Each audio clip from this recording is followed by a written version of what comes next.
a proposta orçamentária da prefeitura, onde ela vai gastar o recurso que dispõe, né? Então, isso passa pelo legislativo. O legislativo pode incentivar a revisão da lei de diretriz orçamentária e depois tentar aprimorar até na mudança das metas que vão ser propostas, né?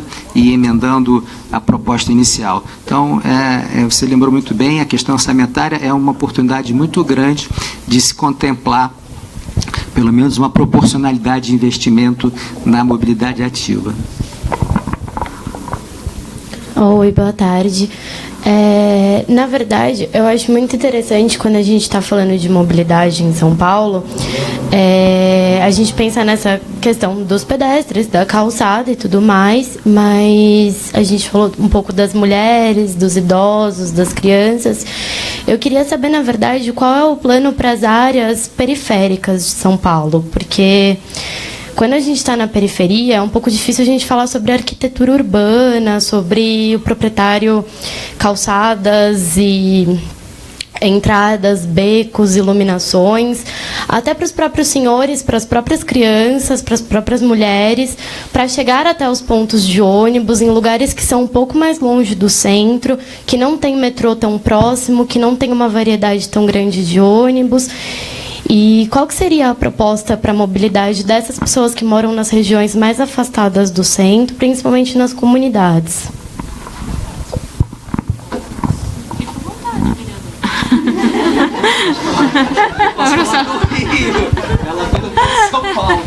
Posso responder sobre o Rio, se você quiser. O que eu tenho para colocar não, sim, qual é a proposta? Deveria estar no plano de mobilidade, não só para a periferia, mas para a cidade toda.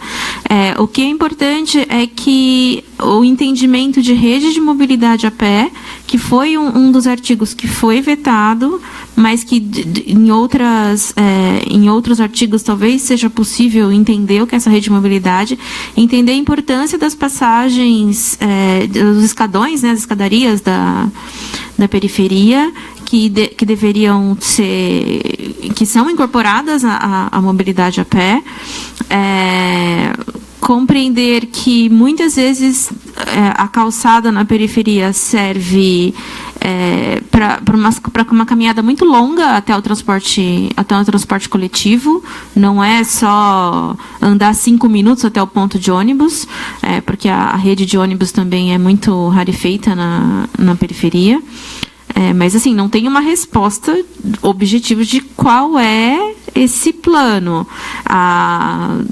O que eu não teria algo assim muito específico para falar só da periferia.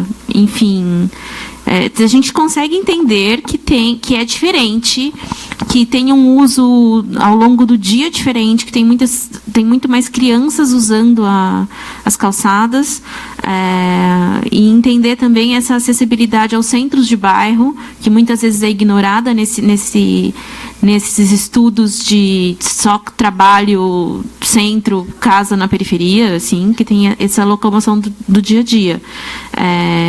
E entender a parte da segurança viária dessas pessoas que estão durante o dia na periferia, mas não tem um plano específico para isso.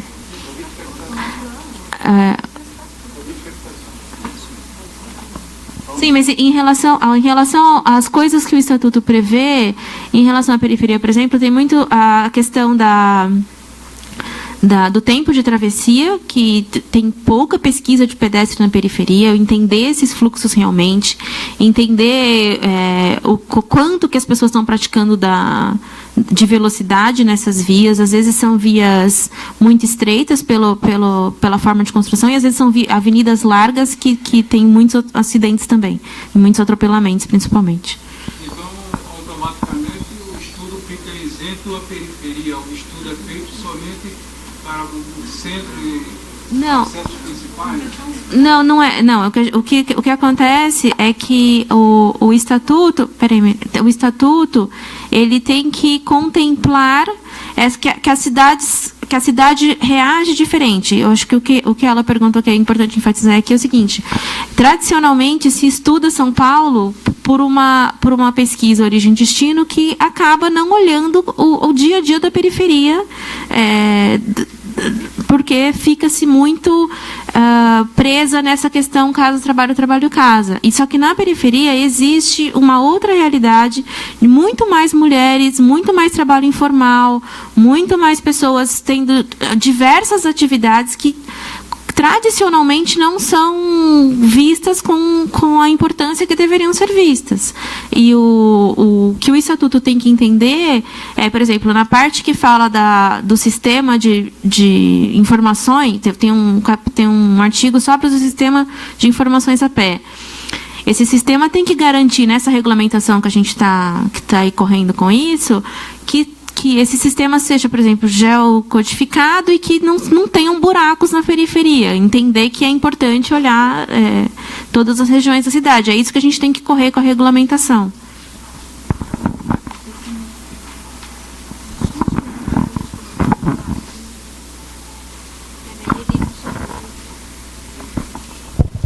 A gente está perto do tempo final da nossa mesa. Eu queria até comentar, assim, a próxima mesa ela vai focar bastante no Estatuto aqui de São Paulo. Acho que, a Meli, o Aveleda, o Policy vão poder tirar muitas dessas dúvidas. Eu recebi aqui uma pergunta sobre a questão das concessionárias também, que a gente não vai ter tempo de lado agora, mas que vai ficar para a próxima mesa. Eu queria, na verdade, iniciar o fechamento. Eu queria deixar uma fala final aqui para cada um dos convidados, para que eles possam, enfim, fazer alguma outra ponderação que eles ainda tenham. E queria deixar também um agradecimento, deixar um agradecimento à Câmara do Rio de Janeiro, à Frente Parlamentar Rio Cidade Caminhável, à Cidade a Pé, a Associação pela Mobilidade a Pé em São Paulo, e a Associação Brasileira de Cimentos Portland. E eu queria que, nessa fala final, vocês deixassem, assim, da vivência de vocês, da experiência de vocês, no legislativo, na sociedade civil e no setor privado, que aprendizado que vocês deixariam para as pessoas que estão assistindo a gente também na transmissão. Tem muita gente de outras cidades que está interessada nesse tema. Que aprendizado vocês deixariam para a construção desse processo de estatuto e dessa regulamentação? Bom, como eu disse, é meu primeiro mandato no Rio de Janeiro, são os primeiros 6 meses. Mas se eu posso já ter construído alguma experiência para recomendar e deixar aqui para quem nos assiste, é que é possível fazer. Antes de chegar na Câmara, muitas pessoas diziam: ser vereador é possível, você não vai conseguir aprovar nada, aquilo é uma encrenca, você não vai, os seus projetos de lei não vão passar e você vai se decepcionar. Não é bem assim. A gente está lá 6 meses, aprovamos alguns projetos de lei que são extremamente importantes para a cidade do Rio de Janeiro. A gente, das 98 proposições legislativas que a gente teve, 38% foram ligados à caminhabilidade. Dos projetos de lei também, 50% são ligados à caminhabilidade. Então, a gente focou em caminhabilidade na produção das proposições legislativas e das normas que estão sendo criadas. Agora, naturalmente, a gente precisa ir para o segundo tempo, que é ajudar, incentivar a prefeitura para que essas normas sejam efetivas, elas realmente sejam colocadas em prática. E aí é necessário a ajuda da sociedade, da população, das entidades de caminhabilidade, para cobrar o cumprimento da norma, que não existia antes, mas passou a existir por conta dessas iniciativas. Então, eu acho que é um casamento muito interessante da sociedade organizada com o legislativo na produção das normas e de incentivar, provocar a prefeitura para que ela mude a sua maneira, ou aperfeiçoe a sua maneira de ver a cidade. Essa é a primeira questão. A segunda questão é enxergar o município de uma forma conectada no resto do planeta, não uma visão apenas da cidade, o que está acontecendo em outros lugares do planeta, as experiências que outras cidades estão desenvolvendo, porque aqui no Rio de Janeiro a gente ainda tem essa visão de arquitetura tão modernista como ainda temos. O que que foi feito para quebrar isso, para a gente trazer aqui para o Rio de Janeiro uma nova maneira, para o Rio de Janeiro, para a nossa cidade, uma nova maneira de se enxergar a cidade, uma cidade mais para as pessoas.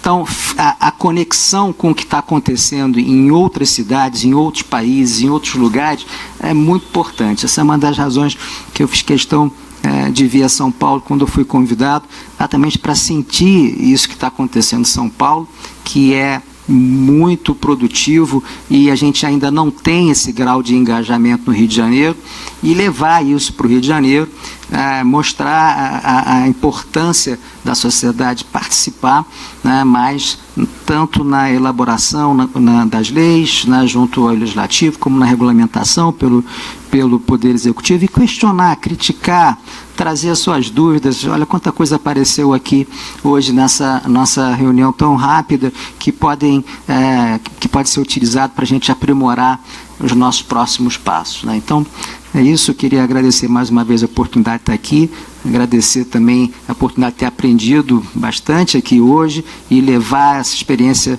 que eu vivi para o Rio de Janeiro, e deixar aqui um abraço a todos vocês, e também anunciar que na nossa Semana do Pedestre Carioca, que é de 24 a 30 de setembro, nós vamos realizar um evento no Museu do Amanhã.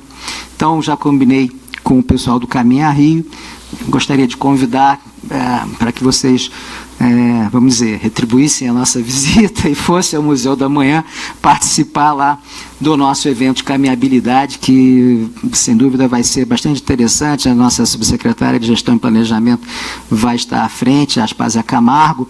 Então, acho que pode ser um encontro muito interessante. Então, de antemão, já deixo aqui o convite. Naturalmente, um pouquinho mais para frente, a gente vai encaminhar convite formal a todas as entidades que estão aqui presentes, tá bom? Muito obrigado a todos. Bom, eu também tenho que agradecer a participação, e como fala final, eu acho que é o momento da gente se unir, ouvir as demandas da sociedade civil. Convido vocês a falar com a gente no intervalo da Cidade a Pé e levar todas as sugestões possíveis. Queria agradecer ao Como Anda pela oportunidade, por fortalecer mais uma vez a mobilidade a pé em São Paulo, e espero que tenha a transmissão pelo Facebook, com a participação aqui do Rio de Janeiro, tenha um impacto no país aí. Obrigada. Acho que existem algumas formas de se fazer calçada, né? Ou a prefeitura vai assumir tudo isso, vai assumir como a responsabilidade dessas calçadas, que acho pouco provável, dado o grau de endividamento dos municípios. Ou se estabelece uma multa, e aí fica tentando buscar o recurso dessa multa, que essa semana mesmo falou que em São Paulo caiu 37%, né, a arrecadação dessas multas. Então, que eu também não vejo como algo muito efetivo. E tem um caminho que, assim, cada um faz a sua parte. Hoje, ainda, o munícipe, o cidadão, é responsável pela sua calçada. E o poder público pelas calçadas públicas. Então, eu penso que, dado que hoje a responsabilidade ainda está sobre o cidadão, a Prefeitura de São Paulo fez uma pesquisa em 2006, e 84% dos cidadãos falaram que teriam interesse em desenvolver uma calçada acessível. Então, eu acho assim, como é que a gente pode estruturar programas até baseados no Estatuto do Pedestre, mas estruturar programas nos municípios que façam que os munícipes façam sua parte e o poder público faça a sua parte, né? Então, eu acredito nisso. São José dos Campos tem mostrado uma evolução grande nesse sentido. Inclusive, lá, o projeto é aprovado pela Prefeitura da calçada, né? Acho que isso é uma evolução.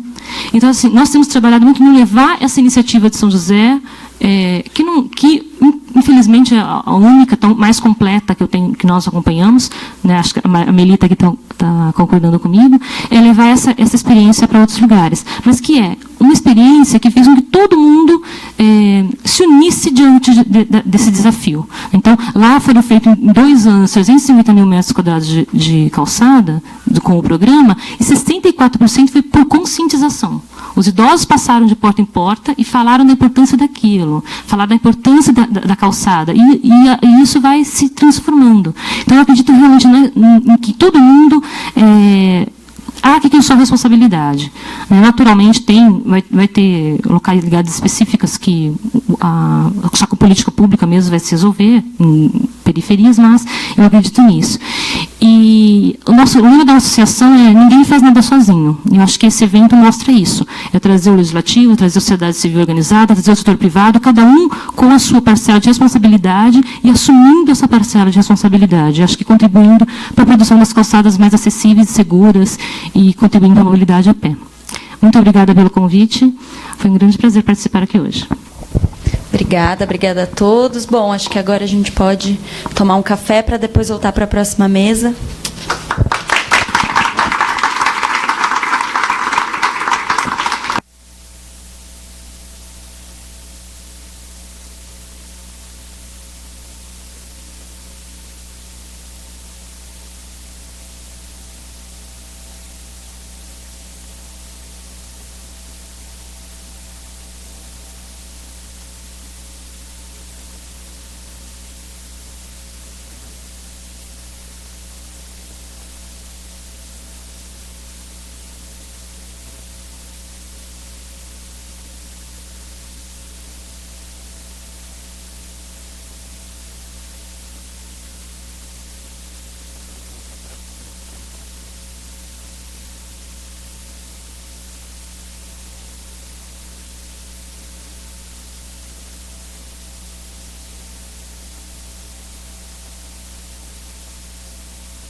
Boa tarde. Agora sim. Obrigada. Bom, prosseguindo então com a nossa mesa. Essa segunda ela visa contextualizar mais como ocorreu o processo na cidade de São Paulo, do Estatuto do Pedestre. Desde então, da presença da sociedade civil na elaboração conjunta, né, com os vereadores, principalmente o vereador Policy, no texto substitutivo do Estatuto, até o atual momento, né, pós-sanção e regulamentação e implantação efetiva, né, do Estatuto. Bom, antes eu queria começar agradecendo Câmara Municipal de São Paulo, Rio de Janeiro, por liberarem, né, os vereadores também para participar aqui, Mobilab, o Rafael e a Daniela, principalmente pela gentileza, por ceder o espaço e organizarem sempre tudo com a gente. Projeto Como Andas, parceiros também, que foram imprescindíveis para a realização do evento. O Ix, que apoiou o evento. E aproveitando a presença da Cláudia, né, do Fundo Casa, também, obrigada Fundo Casa, por meio deles, apoio do Ix também. Hoje nós lançamos, né, o resultado do primeiro edital, que vai auxiliar com mini grants 8 organizações do Brasil para atuarem em mobilidade a pé. Isso é inédito, é incrível e é fruto da construção coletiva de várias pessoas, né, que estão atuando por esta causa.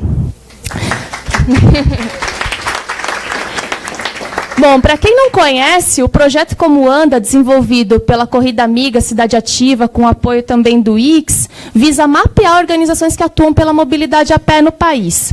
E eu trago dados das organizações que contextualizam a nossa mesa também, que de 173 organizações mapeadas, 81 estão localizadas na cidade de São Paulo, ou seja, quase 50%, 47%.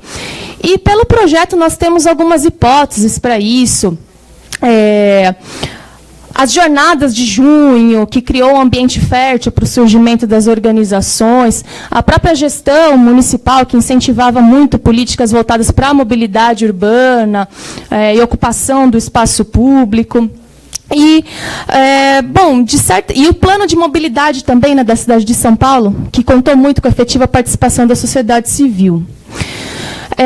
Essa mesa, então, ela vive entender como esse novo marco regulatório da cidade de São Paulo, o Estatuto, ele vai ou poderá impactar outras cidades que estão revisando os seus processos, né, os seus projetos de lei, ou estão em processo de elaboração.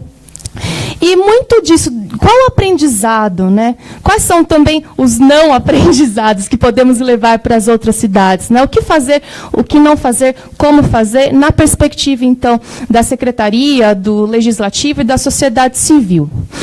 Para abrir a mesa, eu gostaria, né, já que ficou essa questão de quem é o pedestre, quem é a pessoa pedestre na cidade de São Paulo, a pessoa em cadeira de roda motorizada é um pedestre?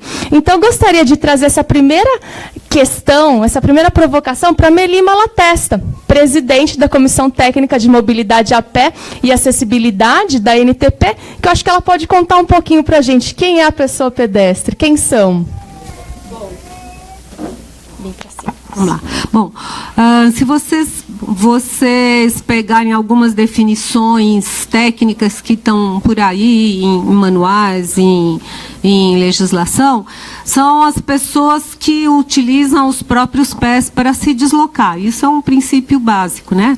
Então, o pedestre é o ser humano que se apropria do espaço público, da mobilidade, da forma mais simples, que ele usa o próprio arcabouço físico, o corpo dele, e na idade mais inicial, né? Uma criança, quando ela já adquire alguma autonomia, né? Ela larga a mão da mãe e consegue andar sozinha, ela já é um pedestre.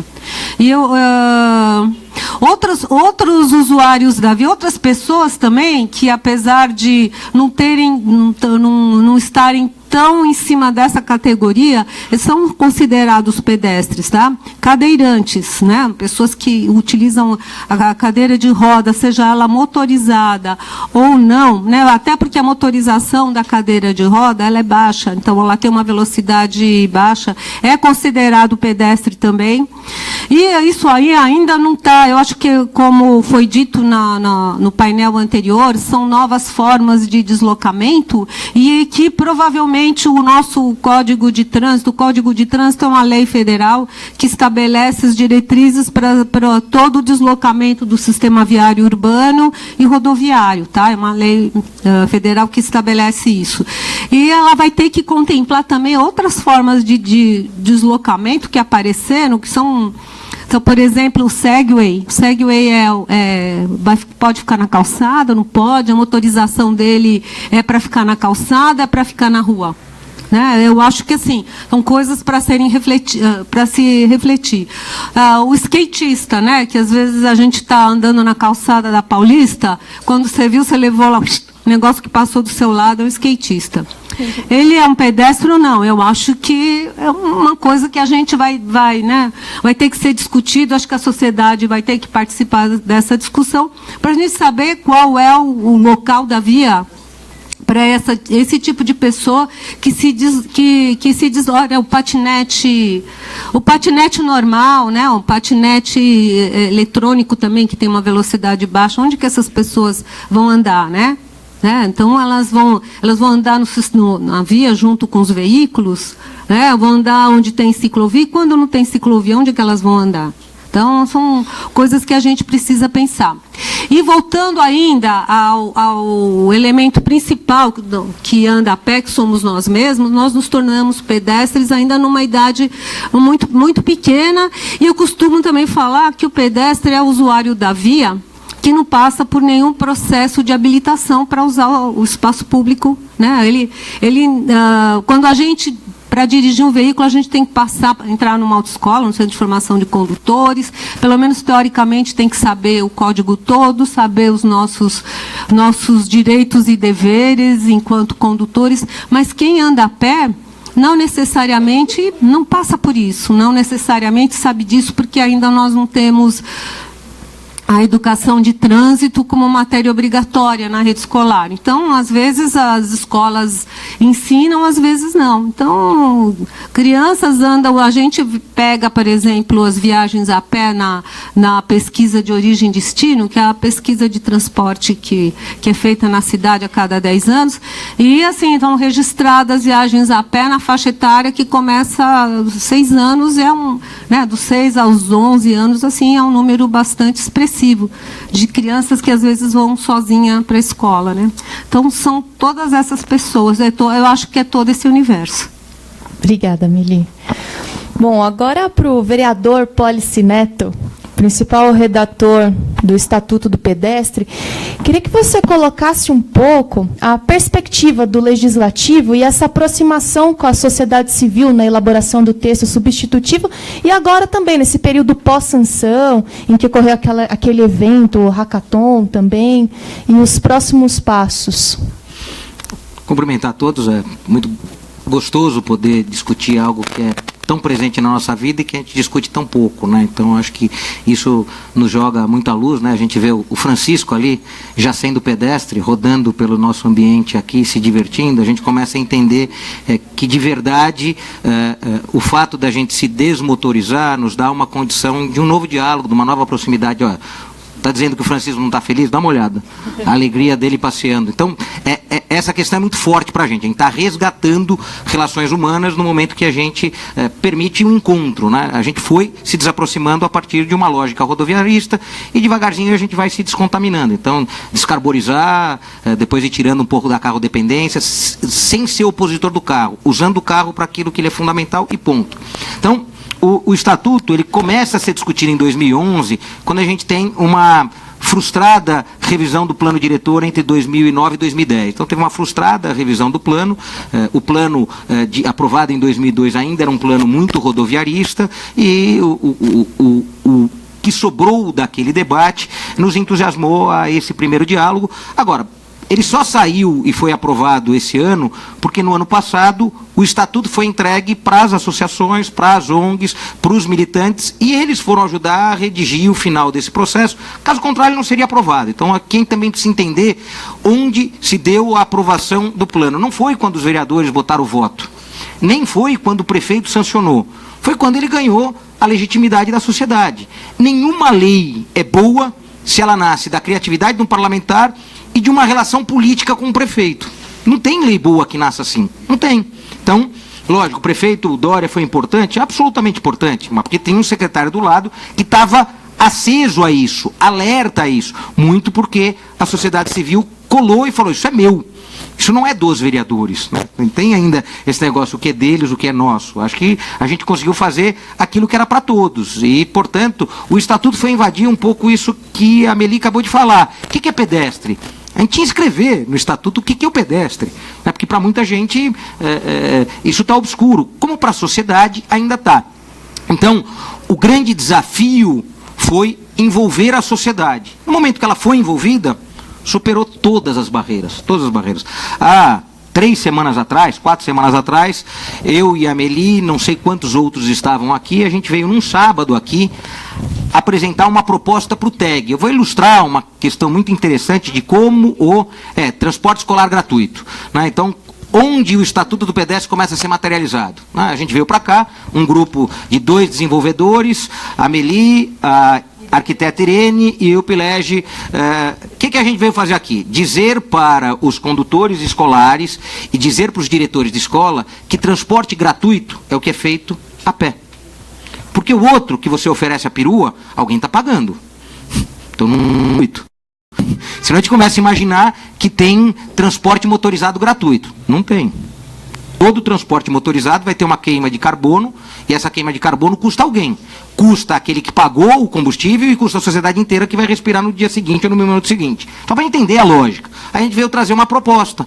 Né? Já que tem uma lei em São Paulo que estabelece que 2 quilômetros de distância você tem que oferecer o transporte para crianças até tal idade. Quando você tem barreira física, menos de 2 quilômetros, você tem que oferecer também. A gente veio aqui falar o seguinte, nós queremos fazer as rotas de menos de 2 quilômetros para superar as barreiras e, portanto, a gente transportar as pessoas, as crianças, gratuitamente. E, portanto, criar fluxos regulares para escolas, para que, desde o começo, o pedestre seja mais importante do que todos os outros modais. Aqui estamos dizendo o seguinte, não faz sentido eu pagar para uma perua atravessar uma avenida, porque a avenida não é segura para ninguém atravessar. Não faz sentido. Então, bom, então vou melhorar o sistema de travessia da avenida para que todos possam ser pedestres com segurança. Então, é assim que começa a materializar o Estatuto. Sem dúvida nenhuma, tem um papel protagonista da Secretaria de Transporte, que é realizar a regulamentação, que vai ter que tocar temas sensíveis da cidade. Né? A gente foi tentar trazer para o Estatuto do Pedestre algo que, no conceito, é muito simples, mas na prática é muito complexo. Se o pedestre representa 1/3 de todo o modal em circulação da cidade, por que ele não representa 1/3 no orçamento? Porque na relação de quanto se investe em operação tapa-buraco, né, recentemente, eu fui um dos críticos, mas numa crítica construtiva, o prefeito anunciou que ia buscar no BNDES um pouco mais de R$1 bilhão para melhorar as vias num processo de recapeamento. Se a gente investir no ano que vem R$1 bilhão nas calçadas, exclusivo nas calçadas, será o maior investimento público da história da cidade de São Paulo em via para pedestre exclusivamente.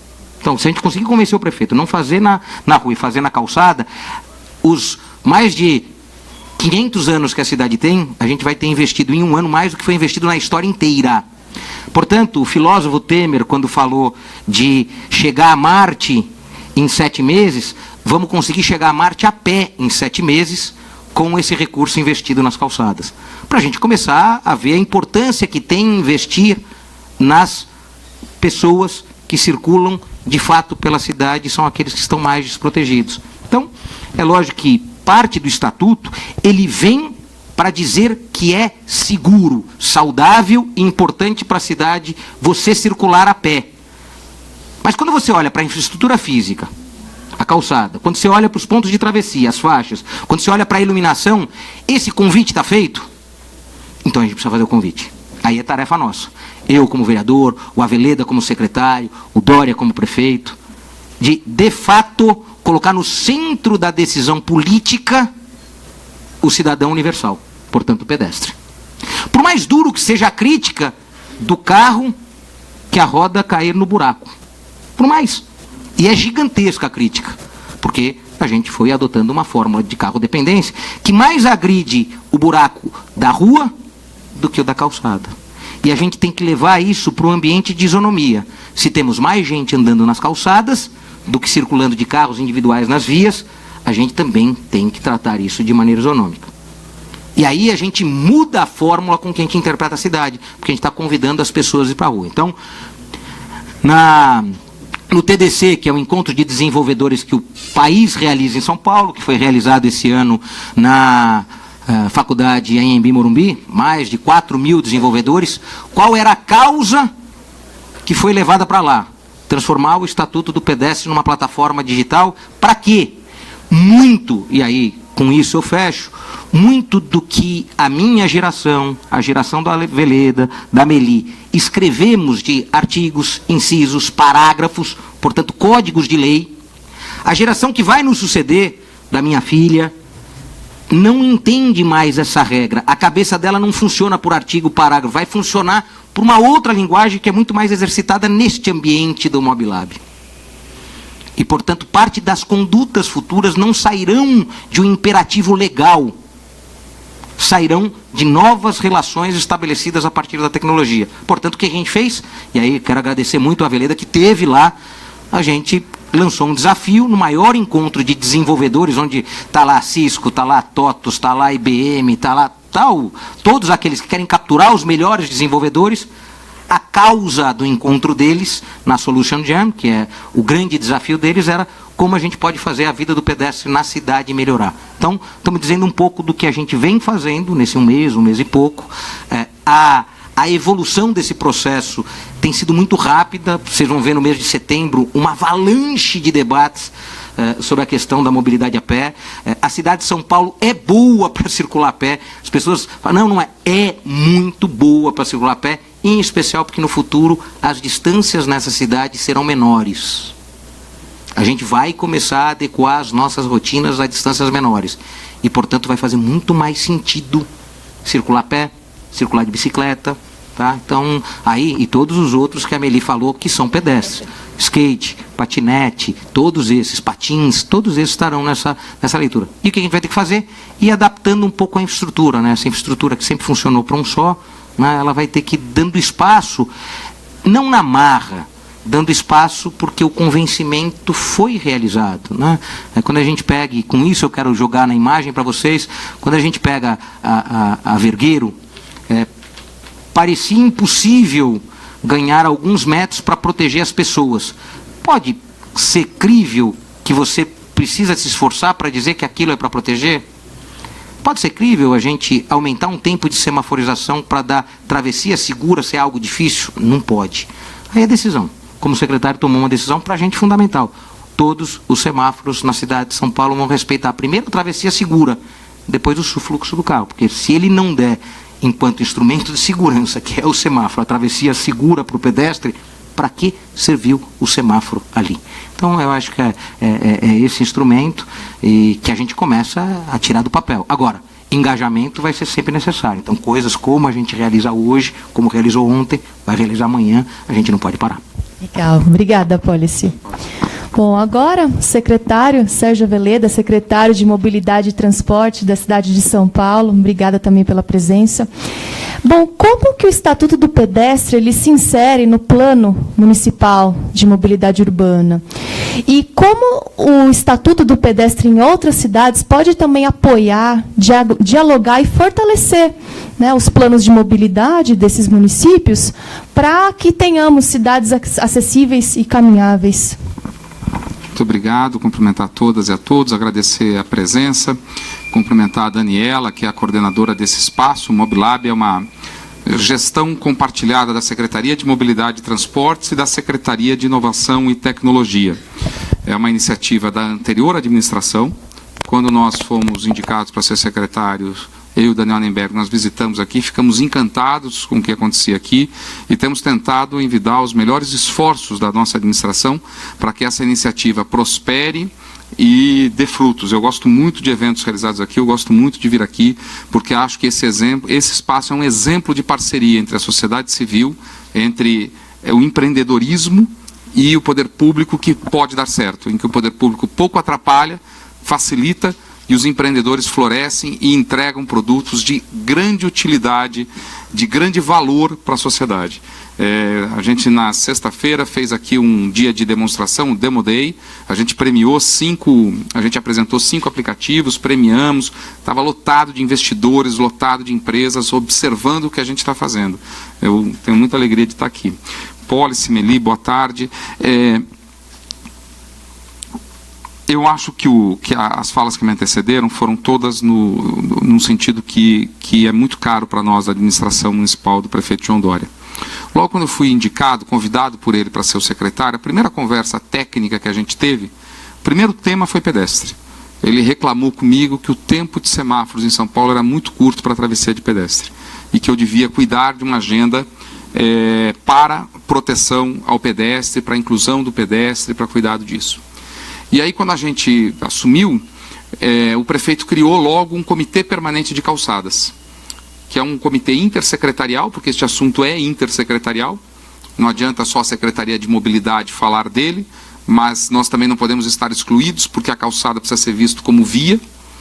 Então tem lá um comitê que tem a presença da Secretaria da Pessoa com Deficiência, da Secretaria das Prefeituras Regionais, da Secretaria de Serviços Públicos, da Ilume, que é responsável pela iluminação pública, a nossa presença, criando e desenvolvendo uma política para as calçadas. E também, voltando um pouquinho no tempo, durante a transição nós fomos visitar algumas concessionárias de serviços públicos para estabelecer um pacto com eles, de que quando eles fizessem uma obra, eles não recompusessem apenas o espaço da obra, mas eles fossem mais generosos e recompusessem alguns metros antes e depois do local da intervenção. E eu lembro de ir no caminho conversando com o prefeito, e disse: prefeito, mas a via não é do meio-fio ao meio-fio. A via é da testada do lote à testada do lote. Então nós precisamos incluir também as calçadas nestas atividades concessionárias. Ele concordou na hora e esse pacto está perto, já foi concretizado com algumas, com outras está em parte de ser fechado. Então não tirar essa visão que o Neto bem colocou. Nós crescemos no século XX como olhando, então, vou falar aqui o mais óbvio dos óbvios para essa plateia, para esse público, que é privilegiando e, digamos assim, colocando no centro da política pública o automóvel. E todos os demais meios de locomoção eram periféricos na decisão da política pública. E nós precisamos entender que isso durou 100 anos. Que não é fácil para algumas pessoas mudar esta perspectiva. E nós precisamos entender que a execução de sucesso desta política, como bem disse o Policy, aliás, o Policy sempre fala bem, não é na base da autoridade. Na base da autoridade a gente ganha inimigos à política inclusiva do pedestre. É na base da perspectiva, vou me permitir usar inclusive a palavra sedução. Porque para nós é óbvio que aumentar o tempo de travessia do pedestre no semáforo é essencial numa sociedade que está envelhecendo e numa sociedade onde as pessoas com qualquer dificuldade de locomoção estão ganhando espaço, estão tomando conta do espaço. Todas estas pessoas precisam ser contempladas numa política pública de travessia segura. Isso parece bastante óbvio para nós que temos esta perspectiva inclusiva, mas para a pessoa que está nadando numa cultura secular de visão do carro, e esta cultura secular de visão a partir do automóvel, ela permeia tanto agentes públicos, como sociedade civil, como imprensa, como formadores de opinião ainda, nós precisamos trazê-los demonstrando o que para nós é óbvio e para eles não é. E eu acho que o Estatuto do Pedestre, aprovado e sancionado nessa administração, tem esta virtude de, em primeiro lugar, ser um instrumento normativo para a execução de uma política pública inclusiva. Então nós precisamos, e eu tenho feito isso com muito esforço, toda a nossa gestão tem feito isso com muito esforço, de debater, de demonstrar, de mostrar os números. Nós aumentamos o tempo de travessia em 7 corredores. Vamos fazer isso permanentemente. Hoje cedo dei entrevista para a Rede Globo, eles me deram um exemplo na Avenida Santo Amaro, que o tempo é muito curto, já vamos agir. Agora há pouco a Jovem Pan aqui no evento mesmo entrevistou, na Cincinato Braga, ali perto da Paulista, disse que é muito ruim. Vamos agir. Mas vamos agir de maneira planejada. Estamos chegando em todos os corredores. Acabamos de implantar na M-Boi Segura a ampliação do tempo de travessia. Porque essa é uma política que nós estamos convencidos que ela é necessária. Claro que ela gera impedância. Não tem aqui, a gente, eu brinco não, eu faço uma reflexão que a Secretaria administra a restrição. A nossa Secretaria trabalha com a restrição de tempo e de espaço. O espaço na cidade é finito. E nós precisamos fazer uma política de priorização. E quando você prioriza por um lado, evidentemente, salvo situações de engenharia que você possa acomodar os dois ocupantes do espaço, há um detrimento. Mas foi o que o Polis falou, não pode haver dúvida que entre a segurança de uma pessoa e a fluidez, nós temos que ficar do lado da segurança. Não há dúvida na nossa administração sobre este conceito. Por isso que, inclusive, executamos a ampliação do tempo de travessia e continuaremos executando. Em relação às calçadas, ontem eu recebi a nossa amiga de todos nós, a deputada Mara Gabrilli, com o secretário Cid Torquato, para discutirmos também, entre outros assuntos, discutimos a acessibilidade nos ônibus, no táxi, do serviço Atende, que é o serviço que nós prestamos às pessoas com deficiência em São Paulo para transporte, e discutimos também a questão das calçadas. A perspectiva jurídica, até então em vigor no Brasil, da calçada ser um problema do proprietário, transformou sempre a calçada num problema de acesso ao lote. Ela é uma solução para garantir acesso ao lote daquela pessoa. É uma visão completamente equivocada. Nós precisamos construir a visão de calçada como via estruturante de deslocamento, do que o Policy bem apontou, de 1/3 dos deslocamentos da cidade. E nós vamos lutar, viu, Policy, para que esse recurso que vem para o recapeamento, para a melhoria das condições viárias, que venha, não temos nada contra, pode vir, mas que ele seja usado na perspectiva da via, da atestada, e não do meio-fio ao meio-fio. Para que nele se inclua, eu tenho certeza que o prefeito vai ser muito receptivo a isto, porque ele tem esta perspectiva. Desde o primeiro momento ele me disse, nós precisamos pensar, tanto é que a Comissão Permanente de Calçada foi constituída, funcionando, o mutirão Calçada Nova, todo domingo com a presença dele, demonstrando a importância de a gente pensar nisso. Agora, para além dessas questões da travessia segura, da proteção ao pedestre, nós perdemos 416, se a memória não está me traindo, pedestres ano passado no trânsito de São Paulo, é isso, Mili? 416, é mais de um por dia. 15. Você tem o número? Me foge. Não, 2016. Nós já anunciamos o número, eu não tenho aqui. Se o Guedes puder me ajudar, peço a gentileza aí. Mas é um pouco menor que isso. Mas ainda assim é um número inaceitável. Eu acho que é 403, tem aqui na minha memória. Mas nós estamos nessa ordem de grandeza, de qualquer maneira. É mais de um por dia. E boa parte deles com mais de 50 anos de idade. O que mostra a necessidade de uma política de proteção. Urgente nessa cidade. Urgente. Nós vamos retomar o programa, já implantamos um programa chamado 100% pedestre seguro, ele está indo devagar, porque temos uma dificuldade brutal com recursos, agora nós estamos estruturando o fundo de multas, em que a gente vai conseguir liberar algum dinheiro para essas políticas, conseguimos estabelecer uma governança, ter clareza jurídica dos desembolsos, pretendemos dar aumentar a intensidade das nossas ações. Agora, para além disso, quer dizer, nós precisamos enxergar a necessidade de trazer as pessoas para andar. Fazer a infraestrutura, ela demora, são 17 mil quilômetros de vias em São Paulo. Então, 34 mil quilômetros de passeio. A gente implantou um projeto na M-Boi Segura, né, começamos a esquadrinhar a avenida toda, quarteirão por quarteirão. Lá no sul, lá no extremo sul da cidade, quase já na Serra do Mar, o Policy, não tem calçada. Não é que nós precisamos refazer a calçada para garantir a acessibilidade. Não tem calçada. Uma via que o ano passado, sozinha, foi responsável por 22 mortes na cidade. Sozinha. Ela foi responsável por 22 mortes. Não tem sequer calçada. Então o desafio, o déficit, como disse o Policy, é secular. É da época em que aqui se fazia a fundação da cidade. se não desta época, pelo menos do tempo em que começou a motorização desta cidade, as calçadas foram relegadas a segundo plano. Salvo uma outra política pontual que surgia, vamos fazer a calçada da Avenida Paulista, nunca houve um pensar estruturante mesmo em relação ao pedestre. E esse desafio a gente se impôs no plano de metas, de criar uma rede desenhada de fluxo de pedestres, de criar aumentar a participação da mobilidade ativa na matriz de transporte em São Paulo, para fazer com que as pessoas descubram que caminhar, como bem disse o Polis, São Paulo é uma cidade super agradável para caminhar. Que as pessoas que não fazem isto, elas têm uma perspectiva muito a partir do carro. E eu sou uma pessoa que me livrei do carro, já faz 2 anos, eu vendi faz 4 anos e meio que eu não uso, já não usava o carro no meu cotidiano. A gente se surpreende com as distâncias, como as coisas são perto quando a gente sai do carro e começa a caminhar. O carro torna tudo muito distante.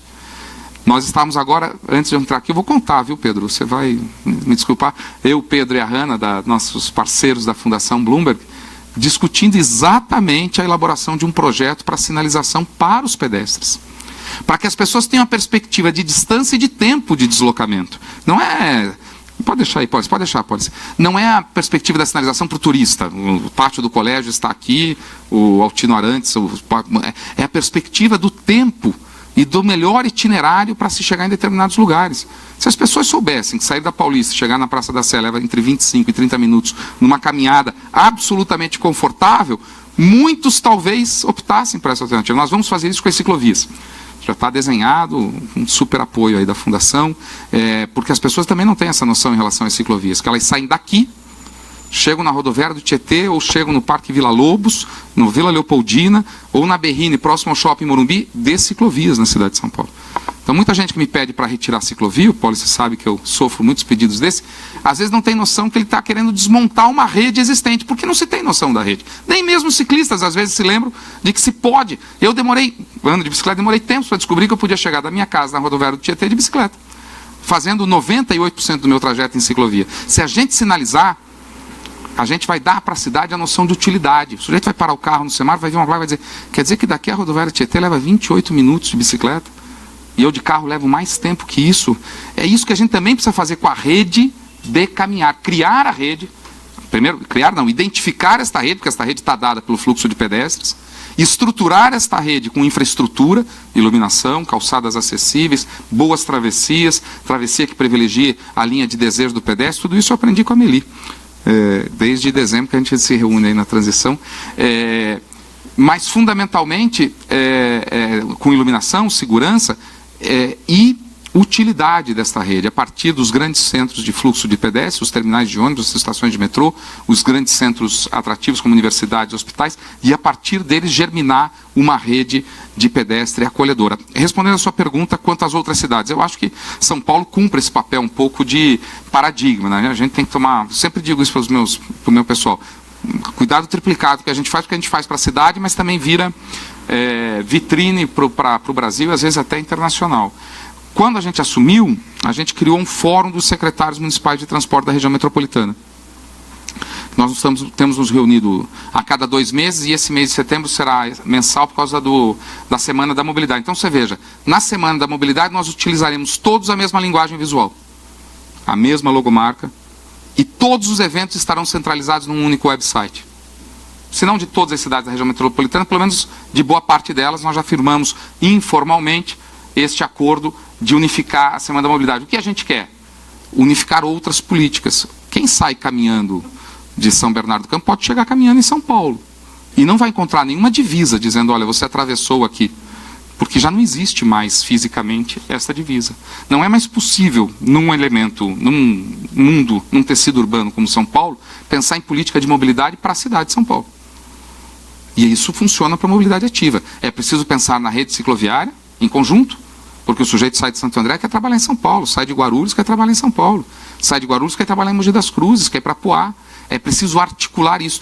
Nós sentimos falta aqui em São Paulo e no Brasil de uma autoridade metropolitana de transporte. Na verdade, o que nós estamos fazendo é um exercício para criar aos pouquinhos. Como eu não acredito na criação de cima para baixo, como o Neto também revelou, o Polis revelou aqui que também não acredita, né? A lei precisa nascer da sociedade.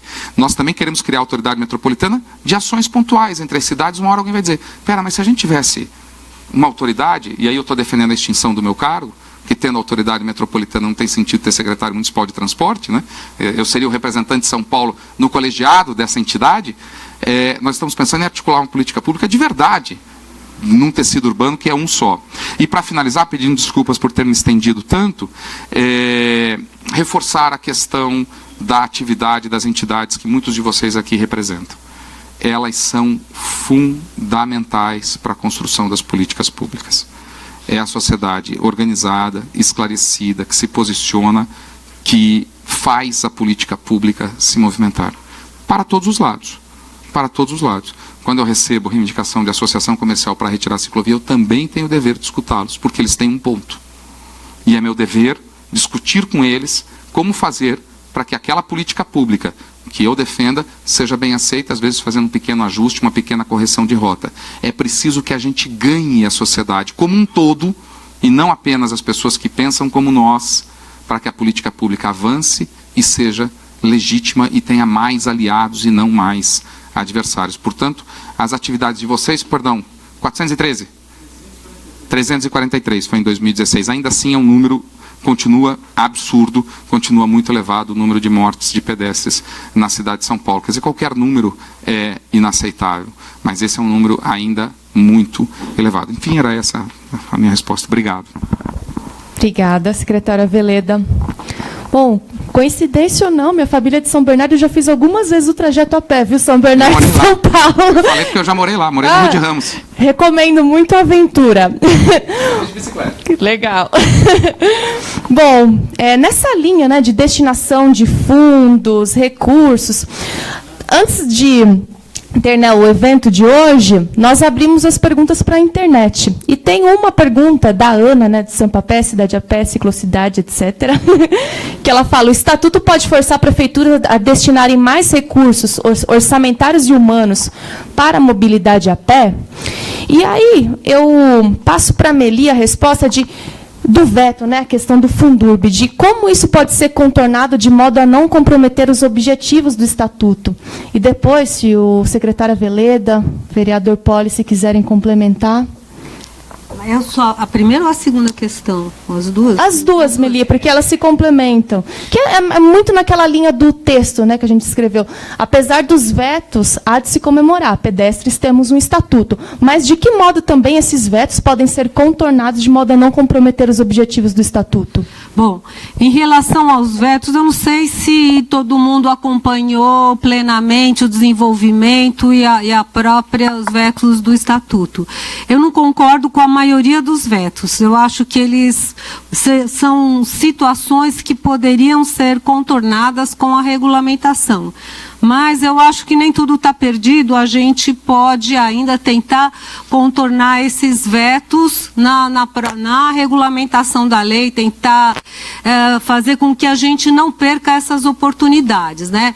Em relação aos vetos, porque geralmente assim, houve vetos em relação ao uso de recursos de polos geradores, e do Fundurb falando que eles já eram recursos para finalidades específicas, que ficava difícil aplicá-los para a parte de... Porque quando a gente fala de estatuto de pedestre, né, é calçada e outras infraestruturas que compõem a rede da mobilidade a pé. Né, porque as pessoas não se deslocam só usando calçadas, tem os escadões, vielas, enfim, outros espaços públicos, até mesmo o desenho de praças que as pessoas usam como se fosse, não é só aquela calçada no sentido que a gente está acostumado a pensar.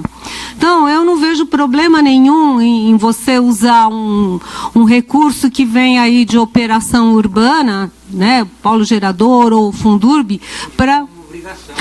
Não, eu acho que é natural, né? Então eu não até agora eu não entendi, a gente questiona por que isso foi vetado, até porque, como já foi falado, calçada e toda a infraestrutura que se utiliza para o deslocamento a pé, ela é uma infraestrutura viária também. Se você usa esse recurso para melhorar a via, a avenida, para o deslocamento do veículo, nada mais natural que também o mesmo aconteça com o deslocamento a pé, tá certo? O outro caso era... Os outros vetos. Por exemplo, teve um veto também que questionou a rede da mobilidade a pé, os elementos que compõem essa rede, simplesmente porque algum desses elementos, apesar de terem uso público, eles têm natureza privada. Por exemplo, galerias. Quem é que aqui já não cortou caminho usando uma galeria comercial? Quem é que aqui não cortou caminho usando o térreo de um prédio que ele tem passagem livre? Né? Quem é que aqui não usou caminho cortando por uma loja, por um supermercado, por qualquer espaço de uso de natureza privada, mas que tem uso público? Né? Até porque agora, finalmente foi aprovado e o órgão de trânsito está podendo fiscalizar espaços privados que são os estacionamentos, as vagas do idoso e do deficiente físico. Então, nada mais natural que esses espaços que são privados de natureza pública, eles compõem a rede da mobilidade a pé. Então, por conta disso, você sacrifica um conceito fundamental para o funcionamento do Estatuto. Eu queria até aproveitar, porque surgiu uma questão aí no painel anterior. O Estatuto do Pedestre, ele é uma lei que ela serve para definir uma política pública. E ela é importantíssima porque ela permite que essa política pública permaneça, seja transversal, independente de quem está numa gestão pública. Né? Que venha um prefeito eleito com um programa de governo, que ele resolva priorizar este ou aquela parte, por exemplo, do transporte. Um cara que vem a fim de construir viaduto, outro que vem a fim de construir corredor de ônibus, enfim.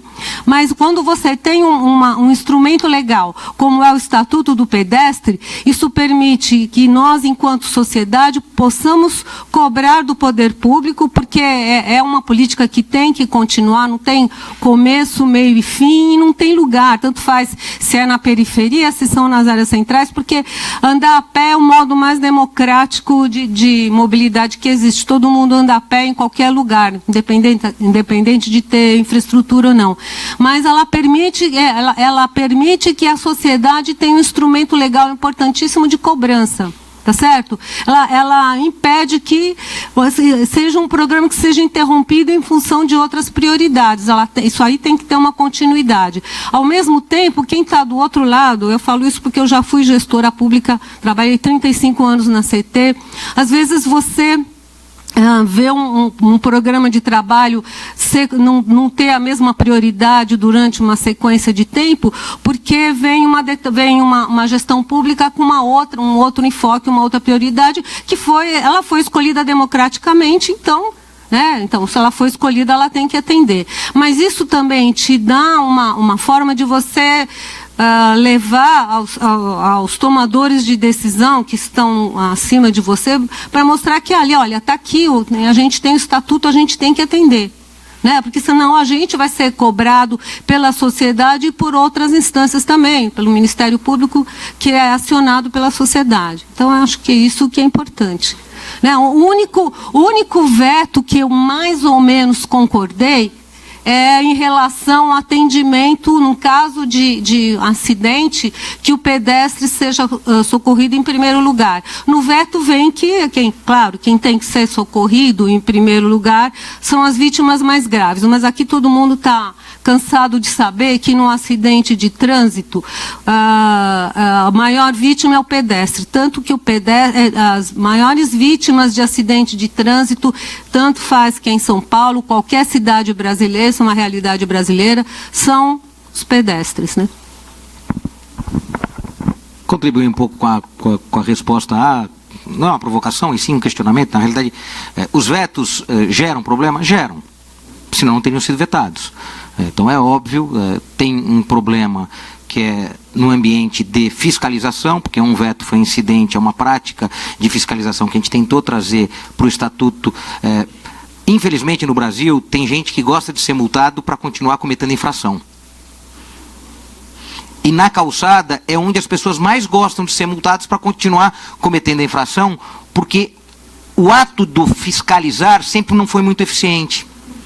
Então, quantas vezes ele não se deparou num buraco, numa calçada, que passou ali 20 anos aquele buraco e nunca ninguém fez nada? Eu convido vocês, saiam daqui e andem no calçadão. Quantos buracos você acha que vocês vão achar lá? Então, o que a gente foi escrever? Multa diária, até corrigir. Por quê? Porque a gente dá força ao agente da fiscalização. Né? Porque, ó, multou um dia, multou outro dia, multou outro dia, multou outro dia, até corrigir. E aí nem colocamos algo exorbitante, colocamos R$500 na multa. Então a gente foi reduzir o valor da multa, mas tem uma prática recorrente até arrumar.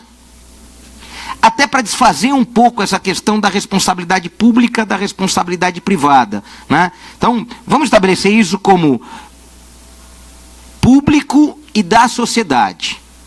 Né? Então, tem a calçada que é de um particular, que somos nós. E tem aquilo que é de todos, que somos nós também. Os dois não vêm tendo um tratamento adequado, porque muitas das vezes, na periferia, a primeira resposta que você recebe de uma família que não quer arrumar a sua calçada, fala, a da escola do meu filho está uma porcaria, está pior que a minha. Então, ao você não dar o exemplo, nós, enquanto setor público, a sociedade, na sua individualidade, fala assim, eu pago para você fazer a calçada boa, você não tem ela boa. Eu estou sem dinheiro para fazer a minha, não vou fazer agora. É assim. Então, o primeiro grande avanço, e aí o Estatuto traz isso de maneira muito objetiva, sistema de informação. Nós temos que saber os fluxos regulares de pedestres da cidade de São Paulo, para quê? A partir de janeiro do ano que vem, porque vai pingar mais dinheiro do que teve nos últimos 100 anos, a gente saber onde colocar o dinheiro. Porque também, para o Estatuto produzir o seu efeito, a informação que gera o planejamento é uma obrigação do próprio Estatuto. Eu preciso saber quais são as vias periféricas que mais gente morre. E aqui estou falando abertamente, porque é atropelado mesmo. É invisível, o pedestre é atropelado de dia, de manhã, de noite, tudo quanto é canto da cidade. 600 mortos vai dar esse ano.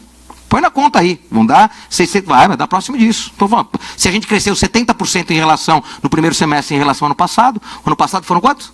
380? Então o que estamos falando aqui? Nós estamos num momento que a gente pode fazer a grande mudança na composição do orçamento, que começa a ser discutido entre o começo de setembro e o meio de setembro, e fechar o ano com um programa consistente de qualificação do viário para o pedestre. E aí tem um programa eficiente, 300, 350 milhões, 400, 450 milhões. Aí estou falando dele ser robusto, com dinheiro de operações urbanas, com dinheiro do Fundurb, com dinheiro do FEMA. Aqui a gente tem que fazer uma letra com dinheiro de multa. Aqui estamos dizendo que a estrutura para o pedestre combina com qualquer fundo, até com o fundo de saúde. Até o FUNSUS, se for colocar dinheiro para qualificar a calçada no entorno dos postos de saúde e dos hospitais, ou do ponto de ônibus mais próximo até ali, estamos garantindo algo para a saúde pública da cidade. Então, se a gente conseguir, aí o projeto foi inteligente de criar um sistema de financiamento, estamos indo beber em todas as fontes para, de fato, revelar um programa com consistência. Porque a política pública, mesmo estabelecida em lei, se não tem grana, não acontece. O tomador de decisão diz o seguinte, embora tenha uma política pública ali, deixa ela no debate daquelas ONGs, daquela turminha lá. Deixa lá a Meli falando, vai ficar gritando, tal. Se não tiver dinheiro, a gente vai continuar gritando. Aqui a gente está vendo que tem os dois elementos. Então tem um poder público que está enxergando isso e querendo fazer. Então não é, estou distante, senão não teria sancionado. Então eu acredito muito que a gente coroa esse ano com a regulamentação do Estatuto, parte dele, porque parte dele a gente vai continuar construindo, e um orçamento que de fato represente uma política pública para o ano que vem. Mas quero insistir na prática do dia a dia. E aí eu preciso um pouco o dedo na ferida, né? O parlamentar, na representação da sociedade, tem essa obrigação. O prefeito foi no sábado inaugurar um corredor verde que é fabuloso. Investido quase 10 milhões de reais. É corredor verde para carro, porque se alguém conseguir andar nas calçadas da 23, eu juro para vocês que é herói, que é o Superando. Cadê o nosso Superando? Tá aí? Tá aí? Tá. Então, qual que é o desafio que a gente lança? E a cada vez a gente tem que fazer os desafios para a nossa prática. Se foi possível ter tanta eficiência para tornar verde o corredor, se ele for verde para o carro e não for verde para as pessoas, não serviu. Então a gente vai ter que ter calçadas absolutamente convidativas, porque eu quero conhecer o corredor a pé. Caso contrário, eu vou ter que contratar um carro para levar o nosso secretário lá, senão ele não vai conhecer o corredor verde. E eu acho um puta no prejuízo. E aqui estou fazendo a boa provocação, porque é um resultado positivo de fato. E, portanto, a gente tem que continuar. Então, a gente precisava, até o final do ano, ter uma 23 que convidasse as pessoas a fazer parte daquele deslocamento a pé. Ganhando muito com isso. Já tem o corredor de ônibus, que foi difícil ser mantido, teve muita, porque a gente não tinha programado um volume de ônibus para lá que garantisse um volume de passageiros dentro da faixa para compensar o que estava sendo tirado do carro, então teve muita tensão. No final deu certo, e agora vamos avançar. Quem sabe qualificar aquelas calçadas e você passar a ter um fluxo regular de pedestres naquele eixo, que é um eixo importante da cidade. Então, é assim que a gente vai construir um estatuto do pedestre vigoroso. Uma é na prática do dia a dia, então é desafiando lógicas que a gente acreditava que até o dia seguinte, imagina andar na 23 a pé. Por que imagina? Precisamos sim, precisamos ocupar o corredor verde a pé, não tem nenhum sentido, tanto é que tem calçada, ela não é boa, mas quando for, a gente vai ver muita gente circulando naquele setor. Então, eu enxergo que a gente, por ter um sistema de informação na legislação, no estatuto, por ter um sistema de sinalização, sinalização não é seta como carro, né? Esquerda, direita ou em frente. É 4 minutos, 7 minutos, ou 5 minutos, 10 minutos, 15 minutos, em todos os lugares. Um mapinha com círculozinhos apontando isso e dizendo o que tem naquele contorno de importante, não é tão complexo, mas convida você, ao sair do transporte coletivo, fazer o segundo deslocamento a pé. Se você enxergar que em 10 minutos você está lá, é o tempo, muitas vezes você vai esperar o próximo ônibus, e aí você chega no seu destino. Faz diferença, faz diferença. Sistema de financiamento, acabamos de falar. Sistema de fiscalização, acabamos de inovar. Não tem mais aquele negócio, multou, ano que vem a gente se vê de novo para ver a mesma multa que você vai aplicar no mesmo buraco, naquela mesma calçada. Não. Né? E outro, um sistema de punição. Né? O que foi interessante de todo o nosso debate? A calçada, embora pública, ela tem uma série de imobiliários privados que é como se a Telesp fosse dona da calçada. Agora a Telefônica, Vivo, quase, já passamos por 3. Mas continua sendo dona do mesmo jeito. Falar Telesp dá uma verdade. Mas continua sendo dona do mesmo jeito, porque aquela caixa física das linhas continuam lá. Não mudou nada. Quase ninguém mais usa o telefone fixo, mas a caixa com as linhas está lá, impedindo a travessia do pedestre. Não me parece óbvio que a gente já avançou tecnologicamente para achar a fórmula para tirar alguns dos postes que estão em calçada, que só cabe o poste? Ou será que a mesma orientação que a gente tinha lá na década de 40, 50, quando o poste foi ali instalado, é que o único jeito de levar energia para a casa das pessoas é daquele jeito? Óbvio que não, pessoal. Então, o que a gente foi colocar no estatuto é o seguinte: acabou essa brincadeira de achar que tudo você pode colocar na calçada, porque pouco importa quem passa na calçada. Hoje importa. Hoje importa porque a cidade circula mais na calçada do que em todos os outros modais. E, portanto, estão passando a dar um novo tratamento àquilo que é a via da cidade. A via da cidade não é a via do carro. É a via da cidadania, que é a calçada, é a via do pedestre, e, portanto, estamos recuperando isso. Então, a gente vai suar muito.